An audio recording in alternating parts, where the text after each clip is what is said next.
We're getting a preview of the Dodgers' big three at the top of the lineup, and it's looking really, really good. Could this be the most dominant big three ever?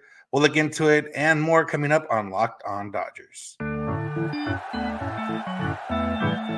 You are Locked On Dodgers, your daily Los Angeles Dodgers podcast. Part of the Locked On Podcast Network, your team every day.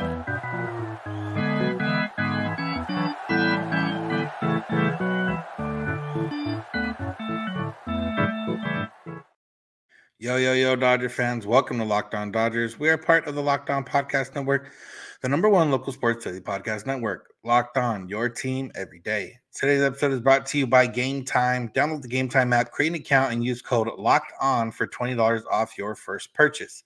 This is a daily podcast covering the Los Angeles Dodgers, bringing you the smart fans' perspective on our boys in blue. You can find us wherever you find podcasts and on YouTube simply by searching for Locked On Dodgers.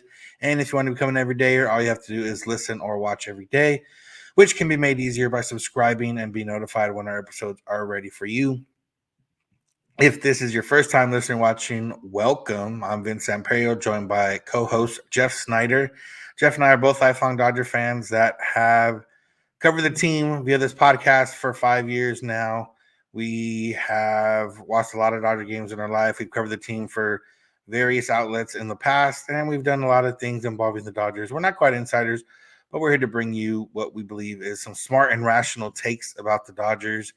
And with all that said, there was a little bit of news on the Dodger front in the sense of a reliever opting out. Justin Wilson, he opted out, or he had an opt-out. He used it. He's now a free agent.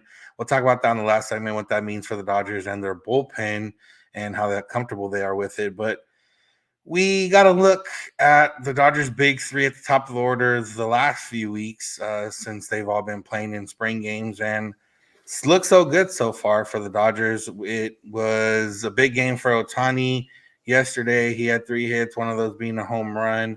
Mookie Betts had a hit. Freddie did not have a hit, but all in all, this spring, what we've seen from that Dodgers top of the order has looked very, very promising. Yeah, between those three, it's kind of funny. Freddie Freeman's been the weak link. All he has is a 979 OPS and a pace of about 350 RBIs over the course of a full season. So he's the weak link. His 979 OPS is the lowest of the three. Mookie Betts' OPS is 1141, batting 452, and Shohei Ohtani, his after going 3 for 4, I think, on Tuesday with another homer. His average is up to 579. His OPS is up to 1705. Again, Shohei's not going to bat 579 over the course of a full season. He's probably not even going to bat 350. But what we're seeing is these guys are really good hitters. And, obviously when the season starts, there's no more. I think Ohtani's homer today came off a minor leaguer, which, happens. You can only hit off the guy who is on the mound, and so we'll take it. But I mean, his at bats look good. He hits the ball well. He's struck out looking a couple times, which maybe he's still kind of figuring out the strike zone or whatever. But the fact is, Shohei's fun to watch hit. And it's why, like I've mentioned before, I used to watch a bunch of Angel games just because I liked watching Shohei Ohtani play. I remember. I don't remember the situation, what it was, but I somehow knew the Angels were tied. Maybe the Dodger game had just ended, and I knew the Angels were tied in the 9th inning, and Ohtani was coming up, and my daughter happened to be in the room, and she loves Ohtani. I'm like, okay, let's watch this. And Ohtani walked and then stole second and scored on a base hit, and it just kind of showed, okay, they're afraid to pitch to him because they know a home run ends the game. So they walk him. And then as soon as he walked, I told my daughter, now he's going to steal second because he's crazy fast. And he stole second. And then he scored on a base hit. And if I remember right, it was, a hard hit ground ball to right field. And so a lot of people wouldn't have even tried to score, and he scored. He's just fun to watch. And, it's just a little bit more fun with him in Dodger blue. Yeah, definitely a lot more fun. Seeing That's what I meant. A lot bit more fun. Yeah, a lot more fun. But it's one of those things where the first inning of every Dodger game is going to have the potential for runs on the Dodgers side. And then, they've had that in the past. They've had Mookie and Trey and Freddie, and they've had Mookie and Freddie and everybody else, but still, Otani's such a different guy that brings such a different element to that top of the order. I mean, Mookie had 39 homers last year. Shohei had over 40. Freddie just missed 30. Like, that's 1, 2, 3 potential for anything, really, because they could all single, they could all double, they could all triple realistically. And they could all walk.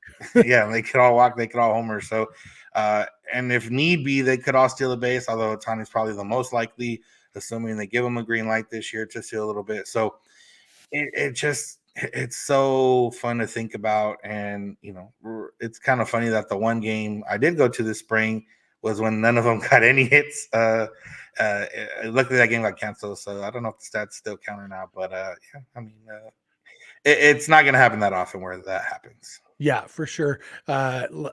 Last year or the year before, I went to one Angel game, and it was during a stretch when, like, for 2 weeks, Shohei did something amazing every day, either at the plate or on the mound, except the one time I was there. He went 0 for 4 and didn't pitch. And it's like, okay, well, I guess he was saving it for me to see it in Dodger blue.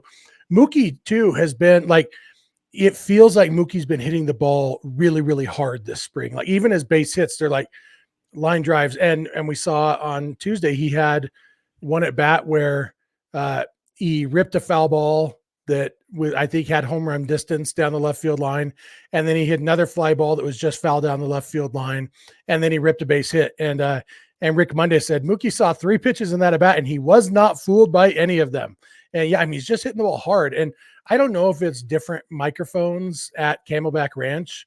And so maybe the crack of the bat sounds a little bit different, but all 3 of these guys, I feel like I've heard some really, really nice wood sounds coming from them. Yeah, maybe the not so much overhead or whatever, but either way, they still sound. It's not everybody. Yeah, exactly. They still sound good. It got me thinking, and this might be something more up your alley in terms of it, but has there ever been like a top 3? Last year they finished 1, 2, and 3 in MVP voting, obviously one in a different league. But have we seen like this type of superstars essentially in their prime all on the same team at once? I don't know about 3 guys, and they've talked about how in the history of baseball, there have only been like 12 games where 3 former MVPs batted 1, 2, 3 for a team in the lineup. And most of those games were the 1983 Phillies with Pete Rose, Joe Morgan, and Mike Schmidt. And Pete Rose was bad by that point. He still played for 4 more years or whatever because he was allowed to put himself in the lineup. But he wasn't any good anymore. Joe Morgan was still solid, but 39 years old, and so not great anymore. Mike Schmidt was still at his peak. But, and every other instance of 3 MVPs also had Joe Morgan and Pete Rose more in their prime. So I guess the Big Red Machine might be the closest because they did have Pete Rose, Joe Morgan, and Johnny Bench all on the team, plus George Foster won an MVP at one point, so they had a lot of really good players. But yeah, I mean, this is so I don't know if Mookie, Freddie, and Shohei are unprecedented, but they are rarely precedented. At least it's definitely something that you see 2 superstars all the time, where like the Braves had Acuna and Matt Olson. And I guess if you throw Austin Riley in there, like that's pretty darn good. But Olson and Riley haven't won MVPs. They're not quite at the level of Freeman and Betts. If we say Ohtani is the Acuna of that group.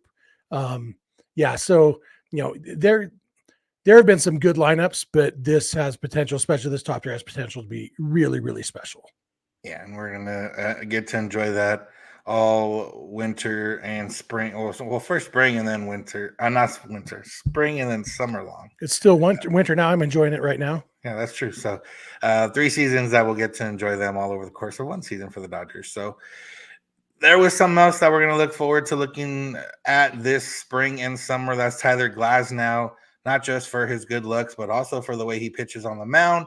So we're going to talk about him and what he's been doing his last couple outings. So make sure to keep it locked on Dodgers.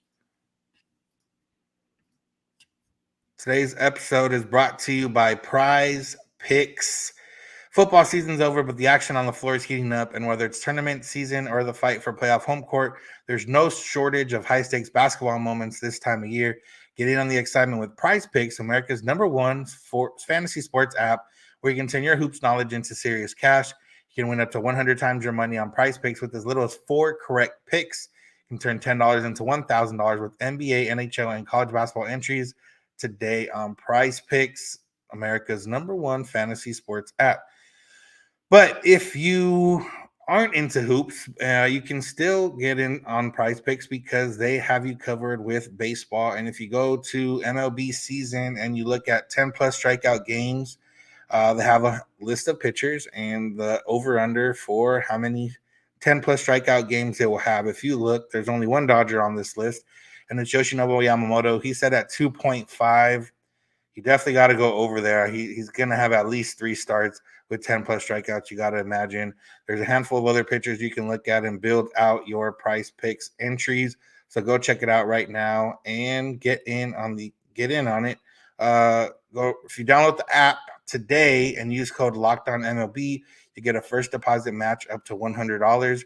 That's download the app, use the code LOCKEDONMLB in all lowercase, and you get a first deposit match up to $100. Go check out PrizePicks. Pick more, pick less. It's that easy. I want to thank you for making Locked On Dodgers your first listen of the day. Make sure to check us out wherever you get podcasts and on YouTube. All you got to do is search for Locked On Dodgers. And as you know, Locked On has launched the first ever national sports 24/7 streaming channel, Locked On Sports Today. And baseball fans, mark your calendars for March 20th at 7 p.m. Eastern for the best MLB season preview coming exclusively to Locked On Sports Today. That's March 20th at 7 p.m. Eastern. Be the first to get local insight from the MLB local experts of the Locked On Podcast Network on the Locked On Sports Today 24/7 streaming channel on YouTube or the free Amazon Fire TV channels app. All right, Jeff. So Tyler Glasnow pitched, and he went as deep or deeper than anybody has this spring. He went into the 6th inning. He struck out 8. He looked very, very good, very, very dominant, and kind of piggybacking off his last start where he went 3 innings, struck out 5. This time struck out 8 and 5 1/3. On the spring, he has 14 strikeouts in 10 innings. He also had that one game on the backfield where he had 8 strikeouts in a little bit over 3 innings. But it just looks so easy for him right now, especially yesterday's game. 6'8", he's coming at you from a different angle than almost anybody else in the league. He's coming at you with 95, 96, 97, up to 99 sometimes. He's got that curveball, and it just looks so easy on Tuesday. Like he wasn't even, putting in max effort. It was very nice to watch. Yeah, he's what Jerry Hairston refers to as 6'12". He's got that. When somebody's that tall, it feels like they're on top of you when they're throwing the ball. And like you said, that curveball is ridiculous to pair with a fastball like that. I was watching the postgame show today, and they had all of his strikeouts overlaid over the K zone. And I don't know for sure if this was an actual K, because without the K zone box up on the screen, I can't tell for sure where a pitch was. And like the 2 pitches that Matt Chapman struck out on, both curveballs, both struck out looking, and they look like the second one looked like a replay of the first one. And in the K zone, they showed on the postgame show, they were in the strike zone, right on the outside corner. The second one a little bit lower than the first one, but both in the strike zone. I'm assuming that's accurate because I guess my point of that is he wasn't getting help from the umpire. All the looking strikeouts were in the strike zone. He's just fooling guys and making really, really good pitches on the edges of the zone. And then there were 2 swinging strikeouts on pitches down below the zone. It was just a dominant performance. I thought that I found a tweet that I could trust everybody to know that I was joking when I tweeted out that I was already pre-angry at Dave Roberts for pulling Tyler Glasnow during this no-hitter. I tweeted that during the bottom of the 5th inning before he came back out for the 6th. And I was dismayed to find that some people thought I was serious. Some people are just so eager to hate Dave Roberts that they really thought I would be mad about him pulling a pitcher during a spring training no-hitter. There's no such thing as a spring training no-hitter, just so everybody knows. And there's definitely no reason to let a guy exceed his pitch count in a spring training meaningless game to chase a meaningless accolade. But it was fun to watch, and I thought it was a pro move of Ryan Brazier to come in and give up a hit immediately to get that all that no hitter talk out of the way, and then shut it down from there. Glasnow, like we said when the Dodgers traded for him, when he's healthy, he's really, really, really, really good. And the problem in his career has always been health. Ever since he went to the Rays and they helped him figure it out. With the Pirates, he was a guy with potential. And with the Rays, he's a guy who met his potential but couldn't stay healthy. And so hopefully with the Dodgers, he'll be the guy who meets his potential and stays healthy because when he's on the mound, he's going to be really, really good.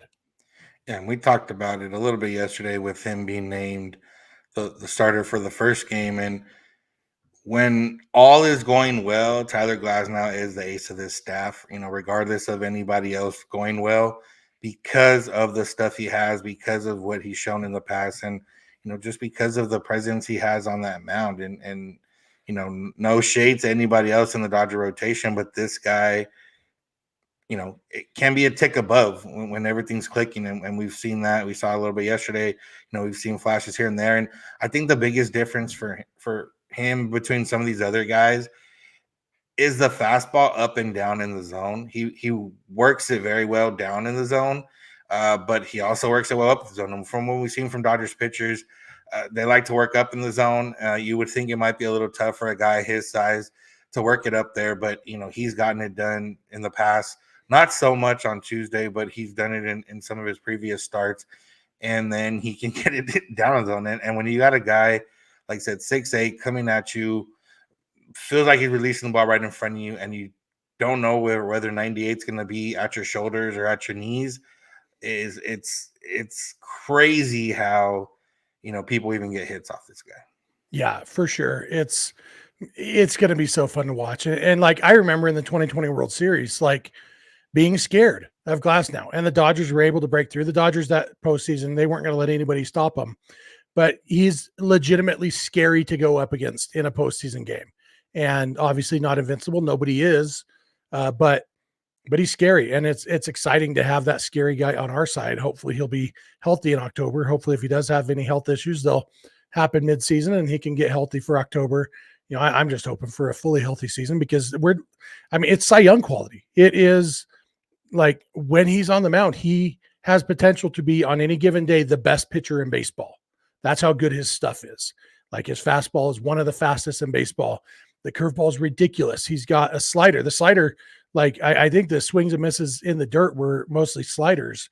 And like he's got 3 really good pitches and like really, really good in the case of the fastball and the curveball. So I would love for, we talk all about the MVP chase and, the potential for 3 or 4. I feel bad we didn't mention Will Smith. His, the cleanup hitter also has a 921 OPS this spring. So we talk all about the MVPs, but Dodgers have some potential Cy Young chasers. Walker Buehler probably won't be in the Cy Young race just because he's missing the first month or so of the season. But Glasnow and Yamamoto, if they pitch the way they're capable of, could definitely be in that conversation. Yeah, and especially, you remember last year, and it was a weird NL Cy Young race. Snell had the ERA and everything else, didn't have quite the innings, and then there was really no one else behind him. Logan Webb ended up finishing second in Cy Young voting, and no offense to Logan Webb, but I don't think a lot of people even knew he had that good of a season. And in the grand scheme of things, it wasn't an incredible season. It was just a really good season. So, yeah, definitely in the National League, that door is open, especially since Corbin Burns is in the American League now. Yeah, we don't know where Blake Snell's going to be. So, there's definitely that door open. And, obviously being healthy and going into October is what we're all striving for. But if you can be healthy and add that Cy Young to it just, it's going to be judged because he got that extension. He came off a trade. But I just, other than health, I don't see how this doesn't work out for the Dodgers. Yeah. And then, oh, by the way, The third starter, who we haven't even mentioned, has potential to be the best of the group, and Bobby Miller.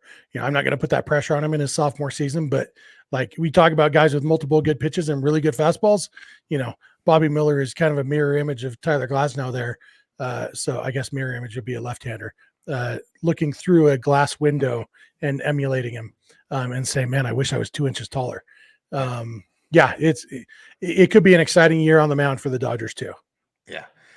Justin Wilson was on the Dodgers. He is no longer on the Dodgers. What does that mean for left-handers in the bullpen? And is there somebody we haven't talked about that might be worth talking about? We're going to get into that, so make sure to keep it locked on Dodgers. Today's episode is brought to you by Game Time. If you've ever needed last-minute tickets but didn't know what to do or weren't sure which app to use because there's so many out there, there's one that's all you need, and that's Game Time, because you shouldn't have to worry when you buy tickets to your next event. And Game Time is a fast and easy way to get tickets for all the sports, music, comedy, and theater events near you. They got killer last-minute deals, all-in prices, views from your seat, and their best price guarantee. Remember, the lowest price guaranteed. If you find tickets in your same section and row for less, Game Time will credit you 110% of the difference. If you're going to an arena or stadium you've never been to, you want to know what it looks like from the seat you're going to get. They got those views. There's really no reason not to check out the Game Time app. So take the guesswork out of buying tickets with Game Time. Download the Game Time app, create an account, and use code LOCKEDON for $20 off your first purchase. Terms apply. Again, all you got to do is create an account and you redeem the code LOCKEDON, LOCKEDON, for $20 off. Download Game Time today. Last minute tickets, lowest price guaranteed. We want to thank you for being an everydayer if you are one. What is an everydayer? It's just someone that watches or listens every day, or at least strives to. You can miss here and there. We're not going to fault you for that. But all you got to do is listen or watch every day, become an everydayer, and make that easier by subscribing wherever you get podcasts and on YouTube. And you can go beyond the podcast and become a Locked On Dodgers insider at joinsubtext.com/Locked On Dodgers. A Locked On Dodgers insider, someone that gets direct access to our reactions, thoughts, news, updates, and everything else around the Dodgers directly to your phone. And you can even ask us questions directly, whether you want them answered in the moment or on the podcast. And as the season gets going, I'm sure there'll be a lot of conversations going on. So you might want to get in on the action and join now. Become a Locked On Dodgers insider at joinsubtext.com/Locked On Dodgers. All right, Jeff, we got news during the game on Tuesday that Justin Wilson had used his opt-out and become a free agent. Wilson had pitched 4 games for the Dodgers this spring, 4 innings, had struck out 9, had given up a few runs, but had been someone that looked pretty good, at least in terms of stuff. But I would imagine the Dodgers probably informed him, or at least told him the writing was on the wall, that he wasn't going to be on the opening day roster or wasn't going to travel to Korea. And, he utilized his freedom of opting out. But now when you kind of look at the Dodgers bullpen in terms of left-handers, Alex Vesia, who we haven't seen since February. I know he was a little bit sick. Not sure what else. We haven't heard much about him beyond that. And other than that, there's not really anybody else on the 40-man roster. Yarbrough will be in the bullpen realistically, but he'll be more of a swingman type. But I think there's a name we haven't really – I don't know if we've even mentioned his name at all. And when we looked at the stats today, we probably should be mentioning him. Yeah, and that's TJ McFarland, who he's former D-back. He's been a solid reliever throughout his career. Nothing amazing, career 4.14 ERA, but he's a veteran. He's been in Dodgers camp as a non-roster guy, and all he's done is pitch 6 games, 6 innings, and allow 2 hits and no runs. Like it's like when you and I were talking before we started recording this episode, like, I wonder, has TJ McFarland been better than Wilson was? And I looked, he's been dominant. He's been perfect pretty much. And it's kind of ridiculous. He allowed a hit to the Padres in his first game, and then he allowed 1 hit against the Rockies. But yeah, 6 strikeouts in 6 innings, no walks, 2 hits. Basically everything you could hope for from a guy who's coming in trying to earn a roster spot. With Wilson, it like when you texted me, whenever news happens during the day, you and I will text each other sometimes, just mostly our reminder, hey, we need to remember to talk about this on the podcast. And I told you, I said, well, it's not super surprising. Wilson's pitched pretty well, but probably not well enough to force the issue on a 40-man roster decision. McFarland, though, has pitched even better. Wilson has more strikeouts, but I would guess that teams probably view strikeouts with a little bit of skepticism in spring training, or at least dig in a little bit more. Okay, who did he strike out? Because if you're striking out AA guys, it's still better than giving up hits to AA guys, but it's not quite the same thing. And so maybe the raw strikeout numbers aren't as important, but fact is McFarland has pitched better. And, we know that the Dodgers have one 40-man roster spot available by putting Nick Frasso on the 60-day IL, but chances are they're going to need that spot for Daniel Hudson, who also pitched on Tuesday and looked good. And Dave Roberts has said that Hudson's going to make the team. We don't know exactly when, but Hudson will be on the team. But McFarland, maybe he doesn't have an opt-out like Wilson did. And so maybe they are good just having him start the season in AAA, take the Brandon Morrow approach to the team where, debut at some point in the spring when somebody gets hurt. But for right now, I mean, if they want to have a lefty in the bullpen, depending on what Vesia's situation is, he's only pitched 3 games, like you said, hasn't pitched in almost 2 weeks. Maybe TJ McFarland is the answer. And whether that means, finding somebody else, it could just mean that Andre Lipsius, hey, I hope you enjoyed your time on the Dodgers. You're being DFA'd to make room. But, a lot of different ways you can open up 40-man roster spots. But, I was a little surprised about Justin Wilson, but then I was a lot surprised to look and say, oh, TJ McFarland might actually be really good. Yeah. And again, we don't know exactly. And we've talked about left-handers in the bullpen aren't necessary. Multiple left-handers in the bullpen, definitely not necessary. But you kind of want to have at least one. And, the Dodgers were seemingly going to go that route with Vesia. That's still the case until we hear differently in terms of his being on the roster when, in Korea and for domestic opening day. But again, McFarland could push that issue if Vesia won't be ready to start the season or he'll be ready sitting in the wing, waiting in the wings in OKC, whatever it is. They have Gage as well, who they got in the deal earlier this spring or this winter technically. So yeah, there's still guys out there that they have. Justin Wilson, wasn't going to be that guy. We would imagine, the Dodgers would have told him, hey, you're going to make the roster. I don't think you want to opt out. So realistically, he wasn't going to do that. And, Bob Nightingale said he'll probably be on the opening day roster somewhere. That's very possible. Who knows? But for the Dodgers, Vesia was that guy. We didn't know who else they had beyond him. They might have 2 guys in the system right now that could fill in that role behind him, and we'll just have to wait and see what happens. Yeah, and Wilson probably came into camp knowing this was the most likely outcome, knowing the Dodgers. I mean, it's a already opt-out, so. Yeah. And the Dodgers are pretty good with pitchers. And so, knowing there's going to be a lot of eyes on the Dodgers this spring and, take advantage of their coaching staff while you can and know, it's probably his best chance to get a job with another team would be to come in and pitch with the Dodgers. So probably no big surprise to him. He probably knew it was an uphill battle to make the roster. The big question for me with McFarland is how much of this is a mirage, because in his career, he averages 5.3 strikeouts per 9. Like his strikeout percentage in his career is only 13.5%, which is like half the major league average basically.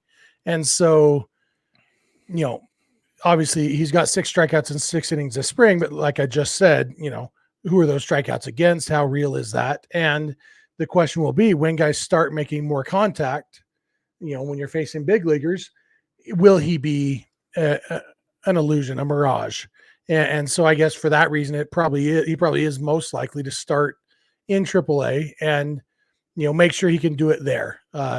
If he has continued success and maybe he did change something, the fact is it wouldn't be unheard of. He's probably about the same age, 35, probably about the same age that Brandon Morrow was when he turned his career around, maybe a little bit older than Morrow was. But it's a good opportunity for him to prove himself, and he could end up being playing a role in the Dodgers bullpen, even if it's not, the top reliever, throwing with your left hand is always going to give you a chance to have a job in the big leagues. Yeah. So we'll get more clarity over the next few days on who's traveling to Korea. That'll kind of shape what the roster will look like. And, we'll see how it goes from there. But you got anything else, Jeff, on before we head out of here? So Mara was 32 in 2017 when he played with the Dodgers. Only other thing I had was Max Muncy didn't play again. They said on the broadcast he's under the weather. I don't know if we saw anything official from the Dodgers. If Dave Roberts was asked about it or not, I didn't see anything. Yeah, all the Beaver guys said Robert said that it was him, Connor McGinnis. And Lux. Oh, so maybe that's what I was focusing, because I only noticed that Tim Neverett said Connor McGregor instead of Connor McGinnis. And so I didn't pay attention to the rest of the sentence. So that makes sense. So, with them about to get on a plane for 16 hours or whatever, it makes sense to try to get these guys healthy now, both for their sake and for the sake of the people they're going to be locked in a tube with for a long time. So hopefully, obviously with the timing with Muncy having been hit on the knee, he did play the next day, but then hasn't played since then. And so a little bit nerve wracking, but if it is just a sickness, hopefully they can get past it and maybe even fly separately from the rest of the team, stick around, fly on Friday or whatever. Because last thing the Dodgers need is to spread an illness around on this Korea trip and come home all sick. But all in all, I'll take a sickness over a knee injury for Muncy.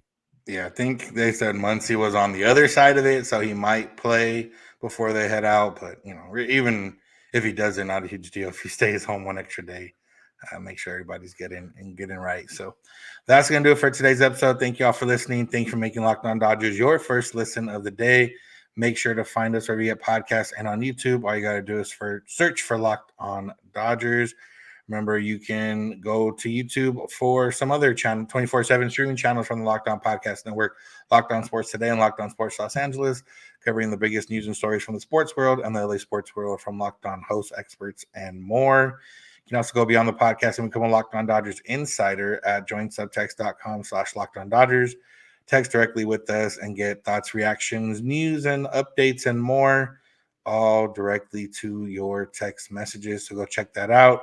You can find us on social media, Twitter and Instagram and TikTok at Locked On Dodgers.